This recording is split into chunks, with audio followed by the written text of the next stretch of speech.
as a city struggling to respond, to grieve, to react, to move forward following the killing of Breonna Taylor, other deaths that followed, a year of protests, an enormous spike in gun violence across the city and the country. This exhibit from the beginning has represented our attempt, like what would it look like for a museum to try to serve a city going through what Louisville's been going through, to try to serve our country at a time of need. When you walk into the museum, into the galleries, on your sightline, you see the portrait of Breonna Taylor painted by Amy Sherald. It's the only thing you see. If you've come to the museum to just see that painting, you know exactly where to find it. If you want to engage with the exhibition as a concept, you can also do that. So the intention with this placement was to make the portrait accessible, to make people feel comfortable, to know where they were intending to go, to also understand the importance of this exhibition in relationship to the story of Breonna Taylor. The title Promise, Witness, Remembrance was developed from a conversation I had with Tamika Palmer when I asked her what this exhibition could do for her and represent for her daughter's legacy. It was also important to understand that this exhibition was meant to connect the local to the national. So when I first started on this journey, I knew where the painting was going to end up. I knew that it was going to be co-acquired by the Smithsonian and by the Speed Museum. And so I looked pointedly to how I could start that conversation between the local and national throughout the exhibition, thinking about promise, so the sections, the artworks, artists. Oh, say, can you see by freedom's clear light? The first section is promise, which is the promise of a nation and the symbols that the promise is meant to afford its citizens. Key things like national anthems, flags, voting rights, and the military that uphold them are what artists and artworks in this section look at. Hank Willis Thomas has the two works, the flags that are flanking the doors, and each star represents a person killed by gun violence in the United States in the year that they represent. That your liberty's dying. The next section, Witness, thinks not only about the curatorial framework, but also about visitors to the museum. I anticipate many will be first-time visitors. So this portion of the exhibition really unpacks what artists do. Artists help us understand the contemporary moment. And in this section, I've paired historical works with more contemporary ones to tell a larger story about witnessing and sometimes protesting. The muffled drums is one of the first protests or marches for Black lives in the United States. And it was organized by the NAACP, and it was actually first thought of by a Black woman, which I think is really important to this larger narrative. And then the protest photographs of Louisville, focusing on historic, contemporary, timely but enduring. Remembrance is a section that looks at artworks that have been created to honor those lost to gun violence and or police brutality and their legacies. The exhibition was developed in conversation with many key constituents. I initially developed a national panel of advisors to guide the conversation from the onset. These people come from very different walks of life. They've all experienced gun violence and or police brutality, either in their families or communities, or stand in solidarity. I spent a lot of time listening to the Louisville Steering Committee and also the team at the Speed Museum. And from these conversations, alongside listening to Tamika Palmer, is how the curatorial framework developed. I'm hoping that this type of work, this type of co-creation, where we've worked with community has had a voice, not just a superficial voice, but a really in-depth autonomy as of the outcome that happens. I'm hoping that that becomes a new model, that institutions learn from us, that this can happen. You can work with community and make programming and exhibitions together. So at the Speed, our mission is to invite everyone to celebrate art forever. So consistent with that, and also because of the nature of this exhibit, everything about it is free. Admission, parking, We want this to be extremely accessible for a lot of reasons. One, no one should be making money off of this experience, and we aren't. But even more so, we want everyone to come through this exhibit together. Every visitor is going to be different. I'm going to have a different experience because I'm a Black woman. I'm at the heart of things that are happening here, so I experience it as first person. But if you have not been at the heart of what is happening here, taking that in and really understanding someone else's truth, right, through their voice, through their eyes is important, but also really reflecting on your place in that, right? Have you been supportive of this movement? Has it been a little intimidating or frightening at some points? And really examining kind of how we can move forward together.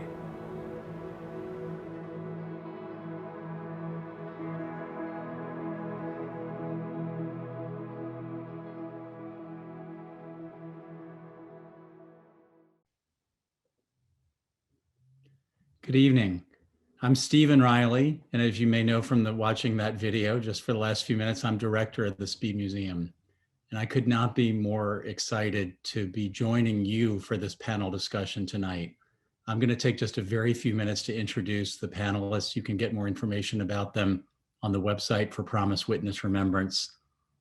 But I want to say that in maybe my second, maybe it was my first conversation with Allison Glenn, our guest curator for Promise Witness Remembrance, who placed an enormous amount of trust in the Speed and in Louisville and willing to come join us to present this important, beautiful, and complicated exhibit. In one of those first conversations, she said, I need a national advisory panel. This is because of the complications. I need people who can help me think about the national topics of gun violence and police brutality, but who could also help me think about art. And she's maintained this beautiful duality in the show between the very personal of an individual life, the local, what's gone on in Louisville over the last year, and a national conversation. And so you're going to get to hear her and her panelists talk about that tonight. So join me in welcoming Allison Glenn and the panelists who are with us, who are not all of the panelists of the National Advisory Panel, but those here tonight include Mecca Brooks, an art strategist, Jon-Sesrie Goff, a multidisciplinary filmmaker, curator, and arts administrator. A glimpse of his extraordinary piece, A Site of Reckoning Battlefield, was in that video.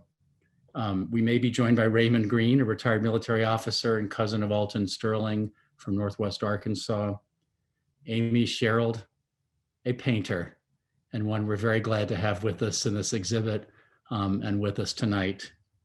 I could say much more than that, but we are so grateful for Amy's investment in our community on so many levels and the gifts that she's sharing with us in Louisville.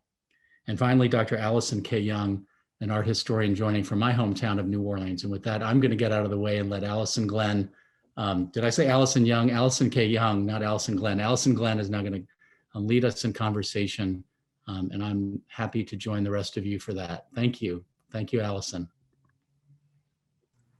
Thank you, Stephen. And hi, everyone. I'm not sure, checking in with the Speed right now, what kind of view? Are we in gallery view? Can all the panelists see each other? Great. Hi, good evening. So I had an idea of how I wanted to introduce how I came to ask you all to join, but I think the best thing to do and the best use of our time is to jump right in. And so, Mecca, I'm going to start with you. What were some of your expectations of the national panel? Thank you for starting with me, Allison. Expectations, I was really looking forward to a conversation around this. One of the things I believe I shared with you is that we tend to have conversations in clusters, and oftentimes when we're in open settings, we're very segmented in what we say and share with each other. And so I was just looking forward to the opportunity to work with you to really dive a little deeper. That was the biggest thing. And also the other thing that keeps coming up for me is an opportunity to give voice for so many of the other names that are not in the conversation, but are part of the conversation. that's what I was expecting and hoping. And you've Great. delivered it. So thank you.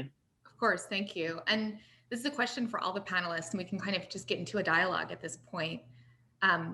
What was it like to know that you were one of many voices? And for those that are watching, to understand my process, after I spoke with Tamika Palmer about her expectations around the exhibition, I convened this panel. And they were really my first point of kind of contact with the ideas that I was developing. And a lot of the reasons why I put this panel together was because I wanted to respect the subject matter as a curator coming from outside of an institution, outside of a city, trying to be very sensitive. And so this team, this is just, about half of the team, really worked with me to help me understand the strengths of the curatorial framework and then some of the challenges. And, the strengths and challenges were that it took a lot of listening and there were many key stakeholders. And so this is a question for all of you. What was it like to know that you were one of many voices?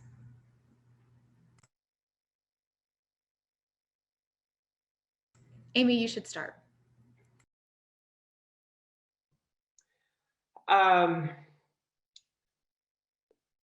Well, I want to start with just saying that choosing you as a curator for this was probably one of the best decisions I've made. And your idea of coming up with a national advisory panel, I thought, was also a great idea. I thought it felt pretty special to come together as a group of artists and as a group of educators and put our heads together to think about how we could make this into a bigger moment, and how we could allow a space for people to have conversation, to kind of process everything that's been happening. And as somebody who produces, visual works, and I speak, a visual language more so, I always say that I'm a painter and that's my first language. I understand the healing aspects of art and how it can sit within a community. So having been on boards of museums who've had, and had multiple conversations on how a museum can work in the community, I thought that we were really successful in pulling off something between all of us that allowed the museum to represent the community and live up to the moment that, that is happening right now. And that happened in Louisville. It was such great generosity on your part, Allison, to convene the panel and to invite all of us, both the national panel and the Louisville panel, into your process, and that's a lot to carry, because it's still your curatorial vision with with this chorus of voices, sort of just bolstering you along, and so it felt really, really great to be a part of that chorus. Yeah, I'll just echo what has been said, and also start by thanking you for inviting each of us to be a part of this. It's been a real honor. And I think to address your question about knowing, that we're all one of many voices, for me, the main emotion that invokes is that it was very reassuring. I think just knowing that, our discussions with you were supporting your project, but that we weren't the only voices guiding the development and evolution of the exhibition was something that I think was almost a little comforting. There's a lot of expertise and there's a lot of experience on this panel, but I think it is important to know that the product of the discussions is going to reach the people who are closest to the heart of the project, and that they're also being consulted. And knowing that the exhibition is really the result of a process of your listening and consulting and being in dialogue and sitting with all of the feedback that you're getting, I think is just a really exciting, it's a really exciting product. It's really reassuring to know that that's what came of this, that the museum is creating a space that represents that dialogue and that process of listening. So it's been an honor and a learning experience.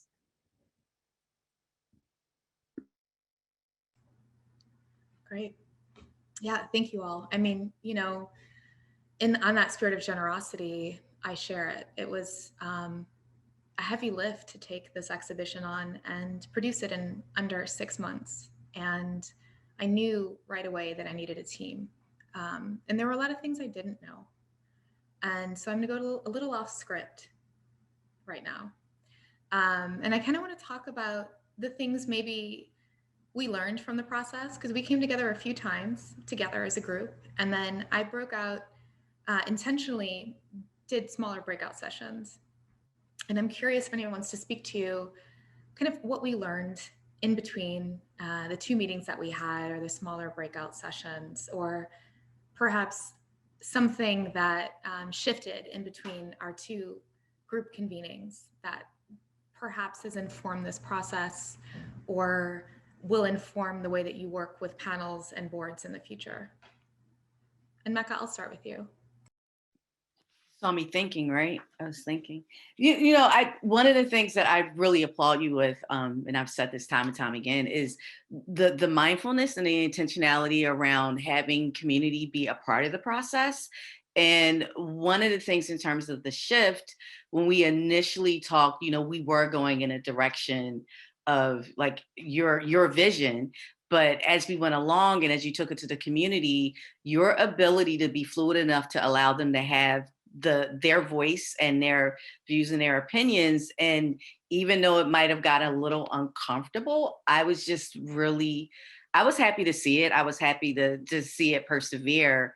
And that's the kind of work that I think it just sets the stage for it's a model for how museum institutions could really start to work more intentionally with communities, particularly around topics like this.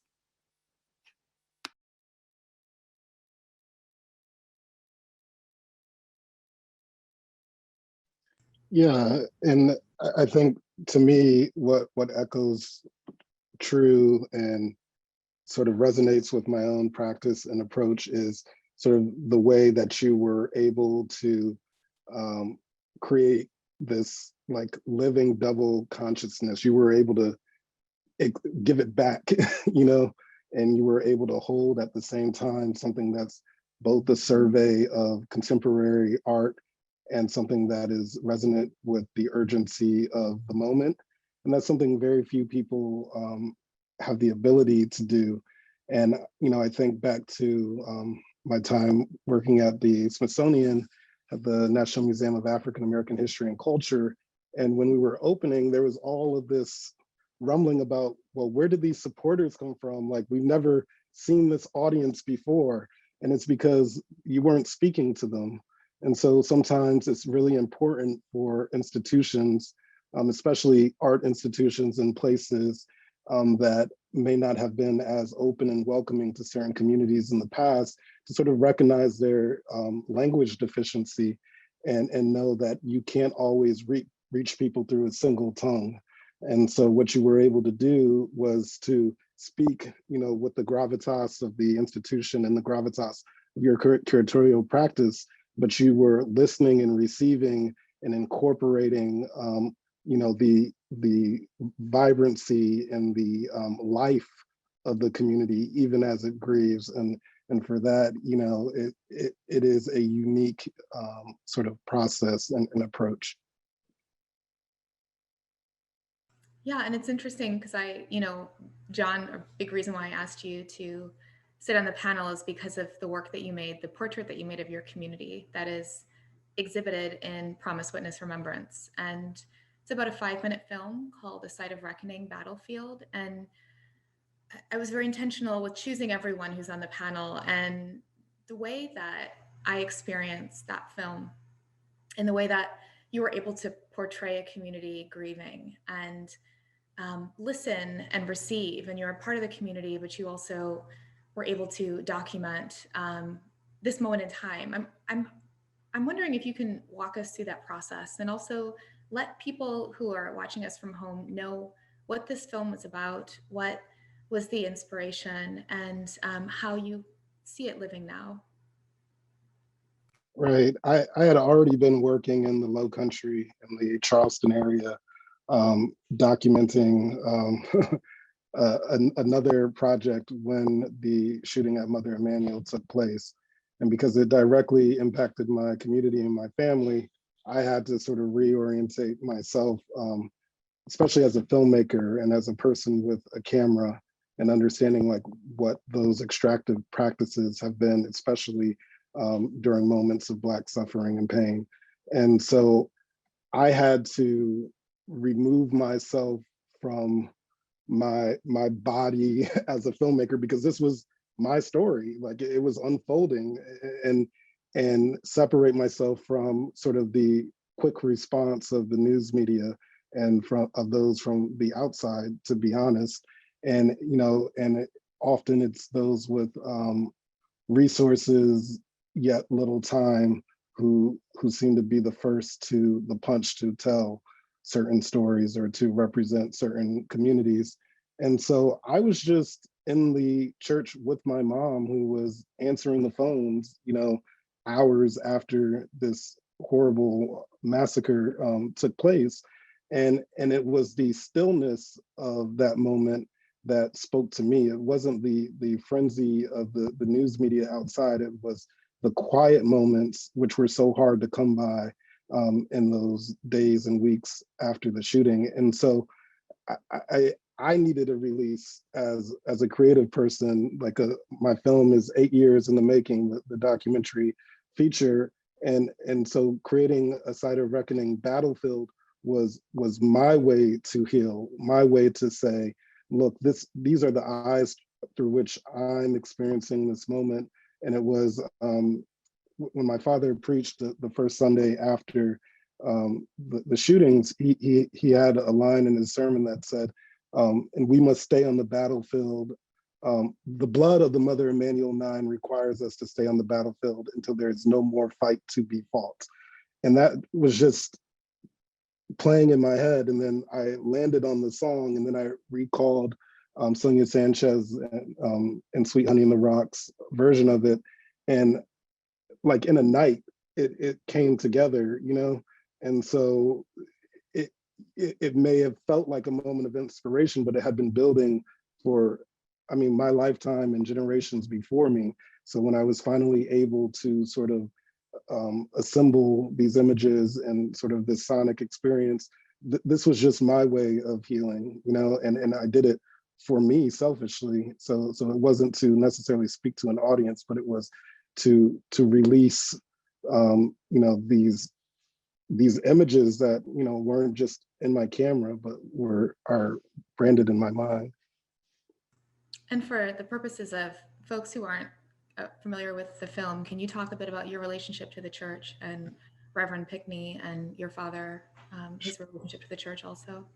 Sure, yeah. I was making a documentary about Gullah culture and heirs property, which is land owned by Black people along, really all throughout the South, but I was focused on the coastal area of South Carolina. And Reverend Pinkney's work in the state legislature was both to preserve Gullah culture and to preserve Black land ownership. And so my mother immediately told me to reach out to him. He was a pastor in the district that my father still oversees in the AME Church. And so I had been working with, he was making introductions in the space of cultural preservation and land preservation. And I took for granted the fact that like I could record him whenever. And so I remember even sitting outside of Mother Emanuel when my dad was in a meeting with him. And I was like, oh, I'll get him last, like I didn't really understand the urgency. And so, so I lost both a mentor, my father lost a mentee, all in one stroke. And he became, my dad became the interim pastor in the aftermath. And so really, my family, my father, my mother, my brother, and I sort of like endured a unique experience of grief, because there were 9 funerals back to back. And I remember during I mean, we didn't even get to the funerals yet. During the wakes, my mom turned to me after like the fourth one and said, "This is what insanity feels like," you know, because you're not talking about taking people, random people who happen to be in a certain place. This is all one community. This is all one body in which the violence was enacted. And so even like my parents were in the church 20 minutes before the shooter entered the church, and he was already in the parking lot. And so knowing that so many other lives could have been lost that night is like, you know, something that I still can't really come to terms with, but that was sort of my relationship to that moment. Thank you. Yeah, I think to your point, it's an unfathomable occurrence. And I think, again, it reinforces the reason why I asked you to be on the panel, because this situation of what has happened to Breonna Taylor and her family not being able to get justice that they seek is also unfathomable. And so I'd like to turn to Amy as the artist who is responding in this moment to talk to us a bit about, Amy, you were really the architect of this, and you're so silent and humble and behind the scenes, but you had plans for the painting very early on. And do you want to talk to us a bit about how your response is immediate and also will have lasting impact? And you're muted. Hello. Yeah, it's one of those things that, you know, I never thought that my story and Breonna's story, you know, like our lives would come crashing together the way that it did. But after the Vanity Fair cover was released and, you know, the painting was in my studio, I'm like, something else has to happen here. And,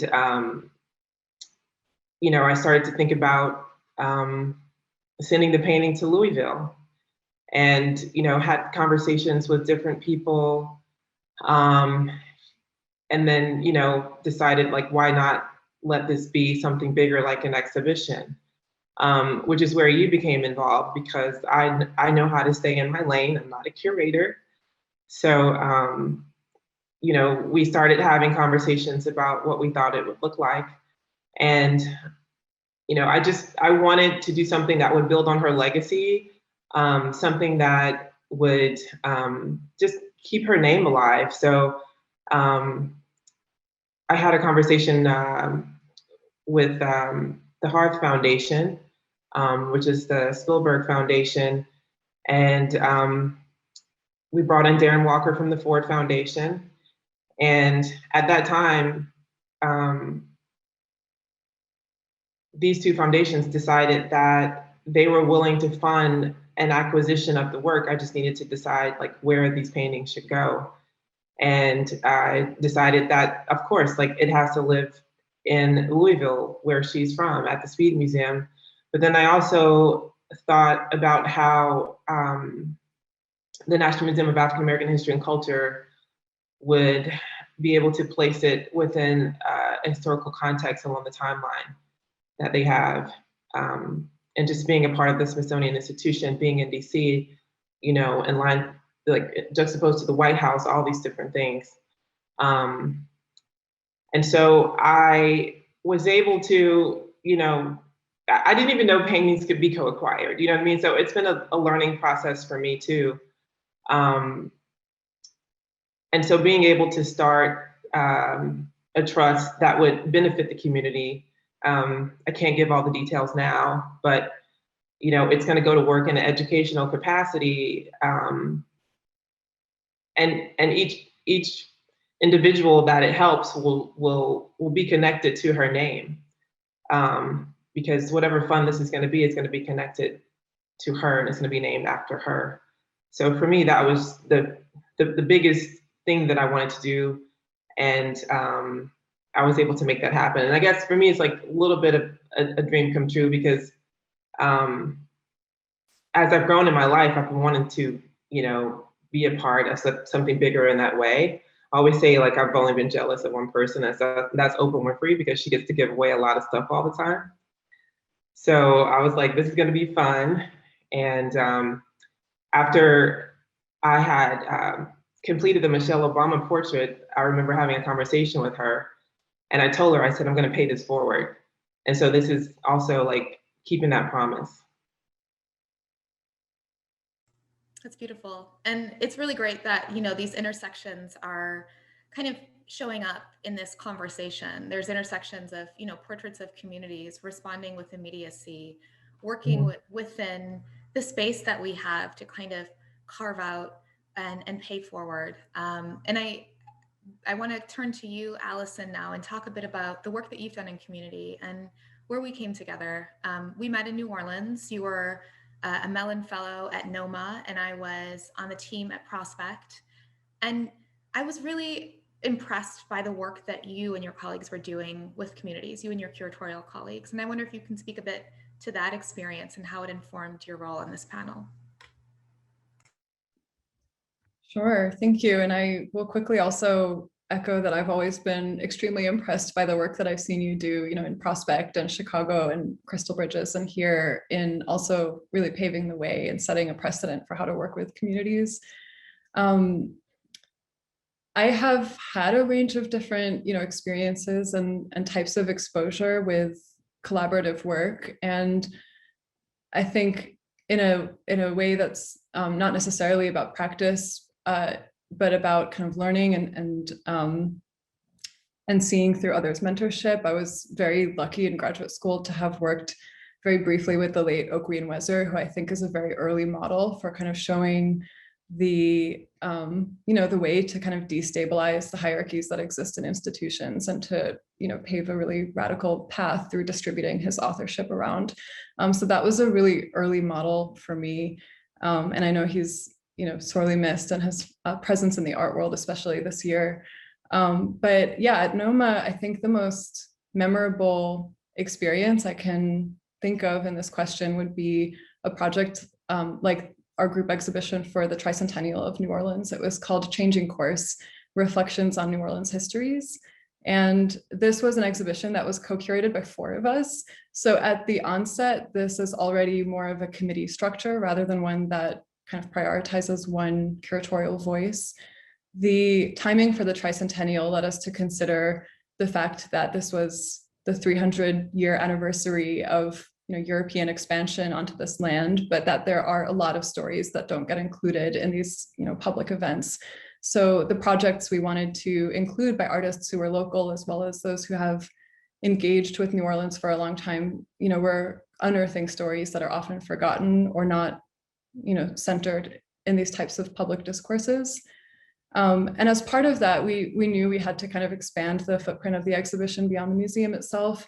So there were initiatives such as a project called Everyday New Orleans, which was a collaboration that I helped to organize along with a colleague, Nick Aziz, where we kind of worked with local photographers who are part of the New Orleans Photo Alliance to create workshops that took place outside of the museum at sites like high schools and libraries and community centers. And the images that were produced in those workshops were shown in the museum. There are kind of interactive opportunities and a number of other programs that kind of brought community stakeholders into the fold and trying to kind of set the tone for the show.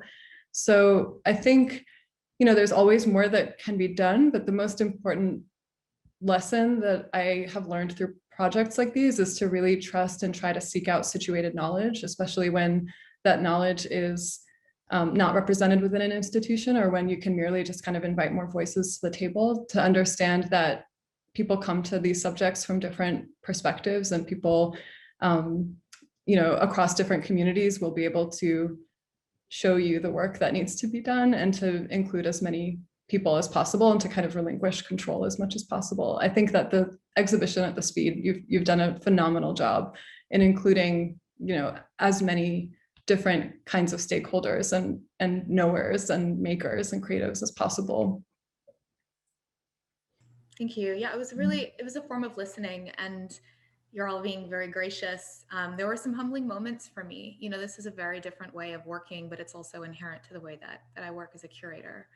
I learned a lot in this process, and I'd be remiss to not mention Toya Northington, who is the Speed's committee engagement strategist. Toya convened 3 different committees So a Louisville steering committee, a research committee, and then a third committee, I can't remember.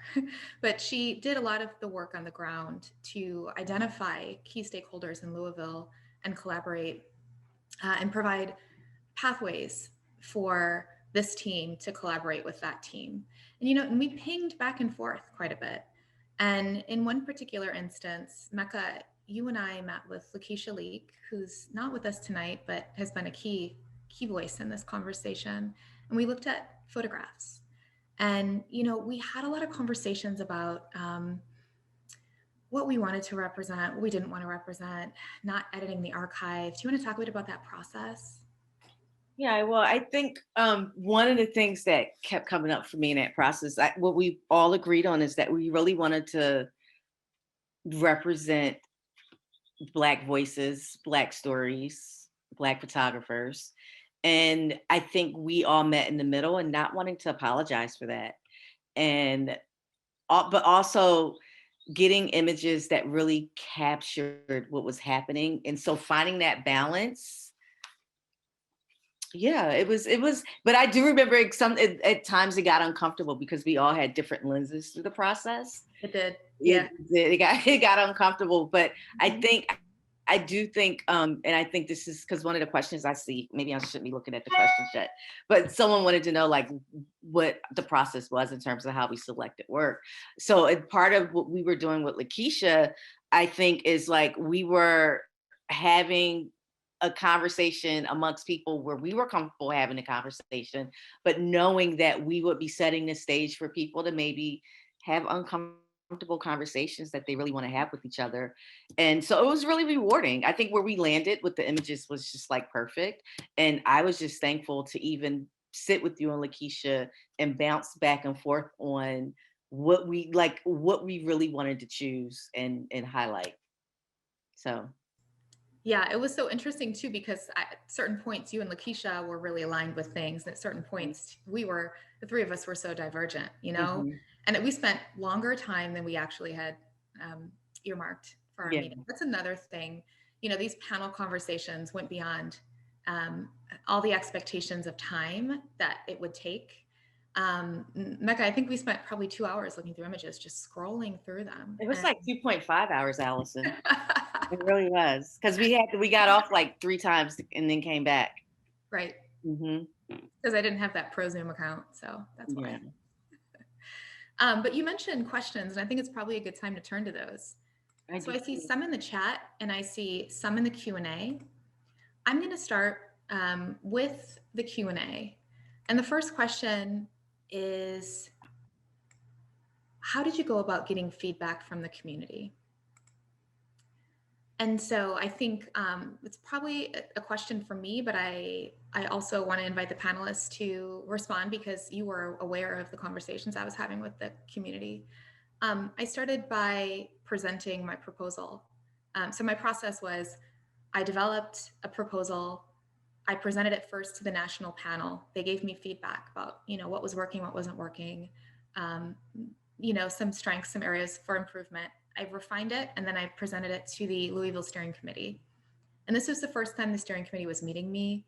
They met me virtually because, we're in the middle of a pandemic, and I presented my thoughts to them, and I got some great feedback. They were not afraid to be vocal, which is good. And I anticipated a few things, and so was able to address some questions.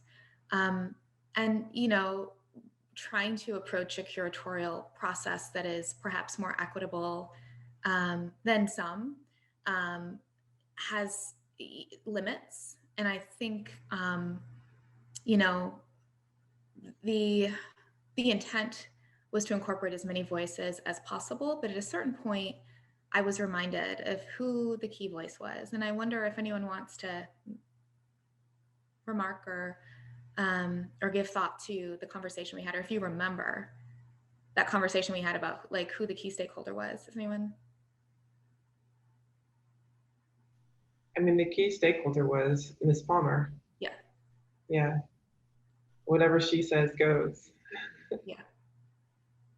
And I remember in a moment being like, convening back with this group and being like, I don't know, like there's this hierarchy of kind of things that the Speed Museum team is saying this, you know, that the steering committee is saying this, you all have told me this, I feel this way. And, you know, Ms. Palmer has said this, and just being reminded again to kind of ground myself in her guidance and in her voice, and ground myself in that conversation.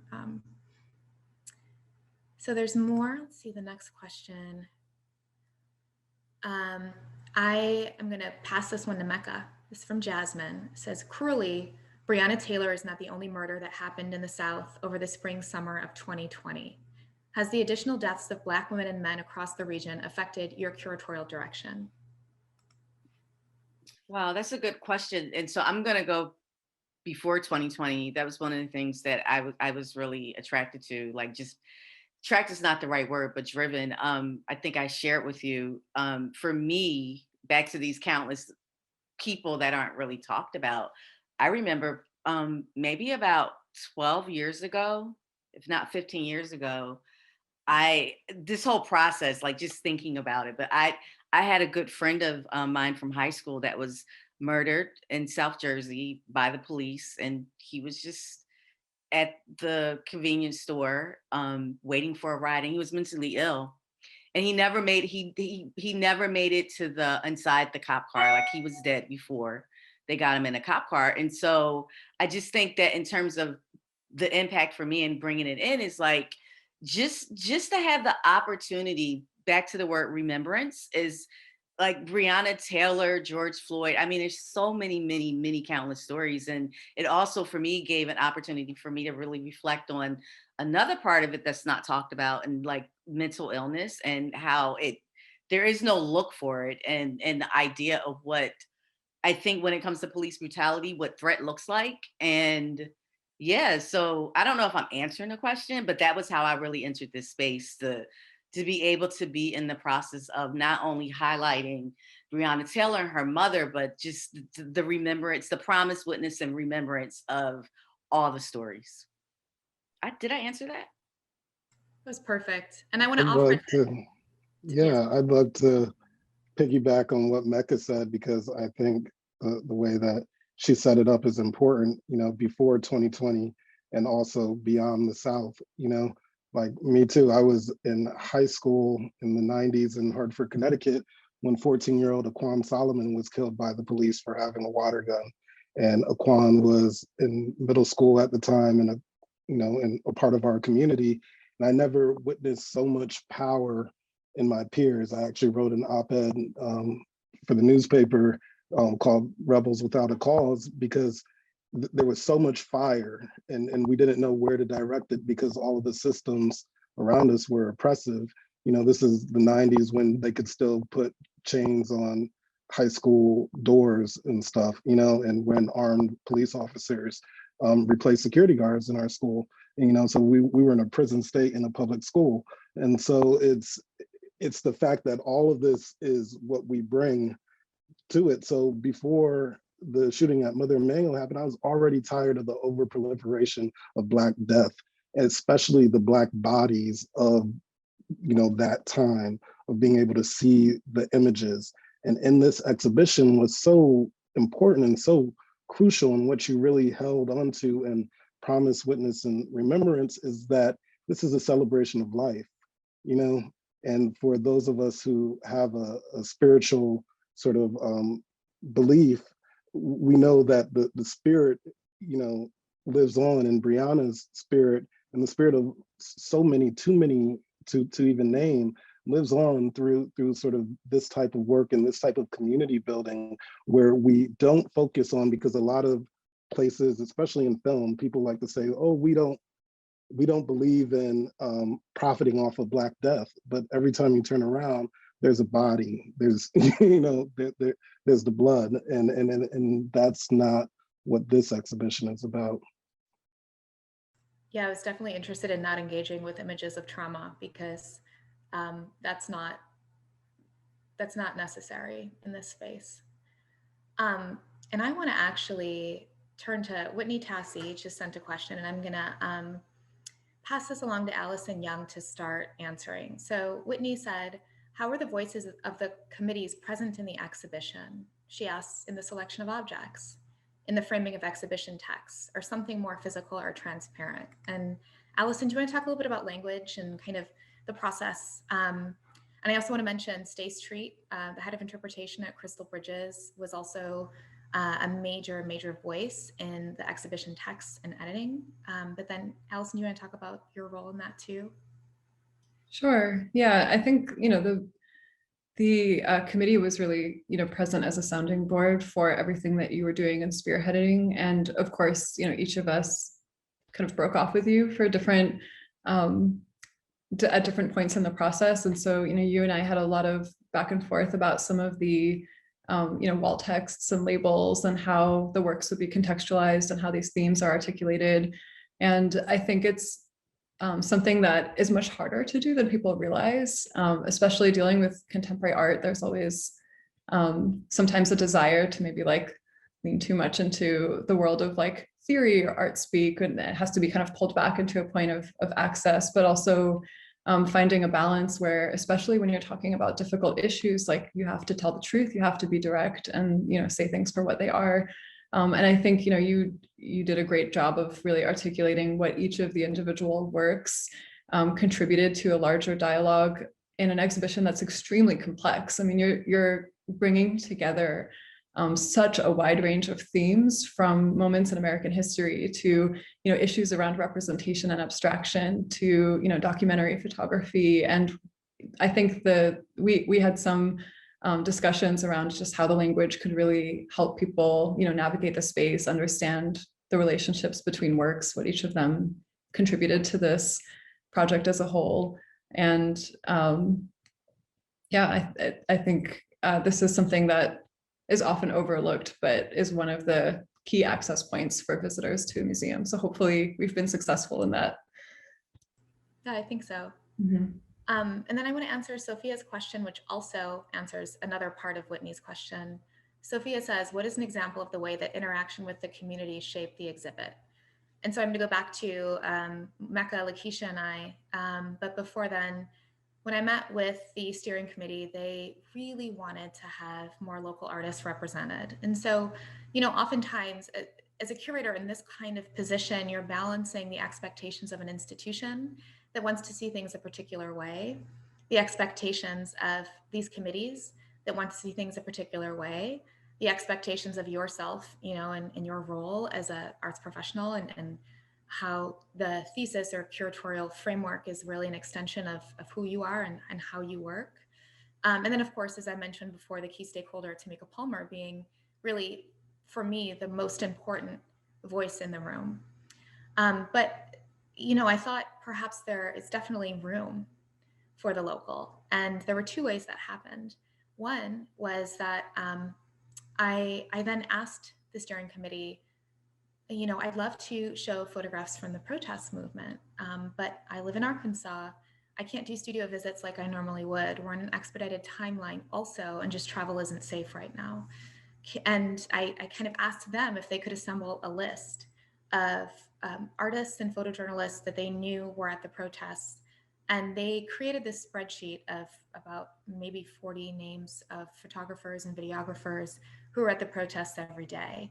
And from that spreadsheet, I combed through and selected 5 photographers from Louisville. So the first one was Eric Branch, Tyler Girth. The exhibition of Tyler's photograph is a posthumous exhibition. Telling the story of Breonna Taylor meant also telling the story of the protests. And the story around her is that there were multiple gun deaths in Louisville last year. And 2 of them were people that were key voices in the movement. One was Tyler Girth, who was a photographer who was documenting the protests. And the other one is Travis Najdi. And Travis was one of the young leaders of the movement who was shot and killed in an incident unrelated to the protests. So including a photograph by Jon-Sesrie of Travis was very important. Xavier Burrell is another photographer, and T.A. Euro. So once I selected the photographers, I worked with Mecca and Lakeisha to identify works, ultimately getting their feedback and some ways forward. And then John suggested Noel Anderson. And I knew Noel's work, but I didn't know Noel's story. And it was so incredible because he is a native he's from Louisville. He's a native of Louisville, and he now is on faculty at NYU in the print department.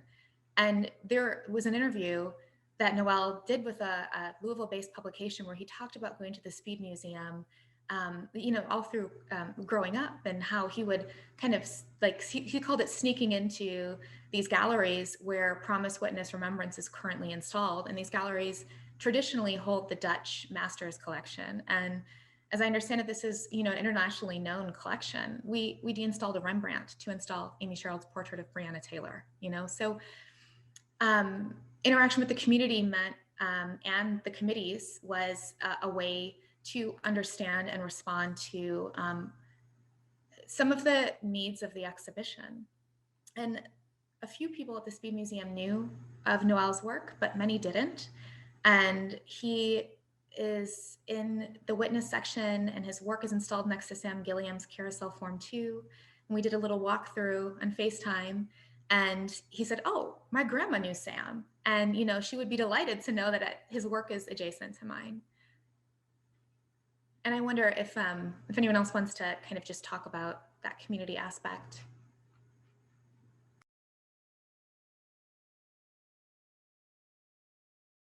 And if not, I think we have time for one more question. So you talked about it so well, Allison. I don't even know where to go with it. You did a great job. Thank you. Mm-hmm. I think we have time for one more question, and so I'll let one of the panelists select, or all of them.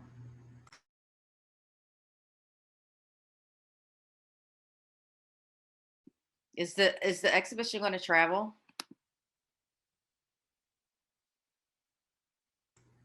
I would love for it to travel. At this time, that would be something that the Speed Museum would have to ultimately determine.